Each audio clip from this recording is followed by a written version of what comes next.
Y a esta hora establecemos contacto en vivo en Caracas con Carlos Correa, es el director ejecutivo de la ONG Espacio Público, es una organización defensora de los derechos humanos. Buenas tardes, señor Correa, gracias por acompañarnos. Muy buenas tardes, un saludo para ustedes y toda la gente en América Latina que nos ve. Se han recibido muchas denuncias de atropellos contra los derechos humanos, pero también denuncias de estudiantes que han estado protagonizando hechos de violencia. ¿Este operativo tenía o no tenía justificación? Bueno, a ver, el hecho de que algunos estudiantes o personas que están dentro de las manifestaciones estudiantiles cometan hechos de violencia no justifica la aplicación indiscriminada de la fuerza pública.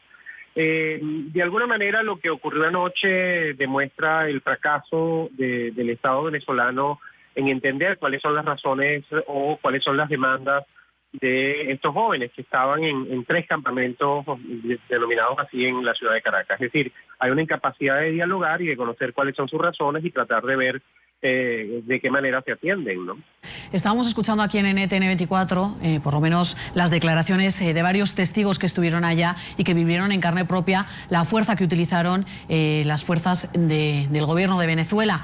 Se empleó otra vez, o por lo menos el uso de la fuerza, ha habido heridos. ¿Qué se sabe de esas más de 200 personas que están siendo detenidas? ¿Se está violando sus derechos humanos? Bueno, mire, una de las dificultades de estos hechos es que los hechos ocurren en la madrugada, es decir, estos hechos ocurrieron alrededor de las 3 de la mañana y lo que hemos recibido de información básicamente ha sido que antes de esto había una fuerte presencia militar porque la fuerza responsable fue la Guardia Nacional Bolivariana, que es un organismo militar, y después que se escucharon muchísimas detonaciones, pero no sabemos, no tenemos información. El número de detenidos es muy alto, es una cifra por encima de las 240 personas.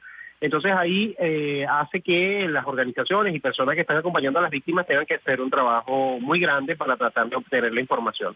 Es decir, uno de los problemas para estos hechos que ocurrieron es que ocurren en la noche y hace muy difícil documentar y ver, pero efectivamente la detención de este número alto de personas no fue una situación en la que no hubiera fuerza, ¿no? Es decir, efectivamente se usó la violencia.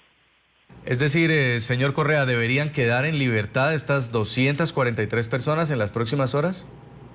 Bueno, eso es lo que de alguna manera tendría que hacer valer, es decir, ¿cuál es la razón por la que a un grupo de personas que están en unas plazas manifestando y reunidos se les está aplicando esta detención masiva? Es decir, tomen usted en cuenta que el propio gobierno venezolano ha reivindicado manifestaciones semejantes o parecidas que ocurrieron en la Plaza del Sol, en Madrid o en Wall Street, es decir, hay una contradicción entre atacar a estos manifestantes que estaban haciendo una cosa parecida a la que hacían otros manifestantes en el mundo y aplicarle esta fuerza militar y después aplicarle toda la violencia judicial, ¿no?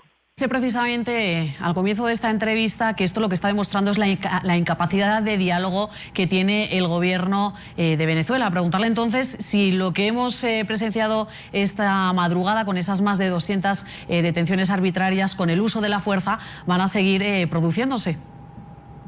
Bueno, mire, hay un tema que es una contradicción entre la necesidad efectiva que tiene la sociedad venezolana en que haya diálogo, lo que algunos voceros oficiales han manifestado en relación al tema del diálogo y el tipo de respuestas que estamos observando, ¿no? Estamos observando cada vez más hechos violentos, estamos observando la incapacidad del Estado de aislar a los violentos y responsabilizar a los violentos cuando ello sea necesario.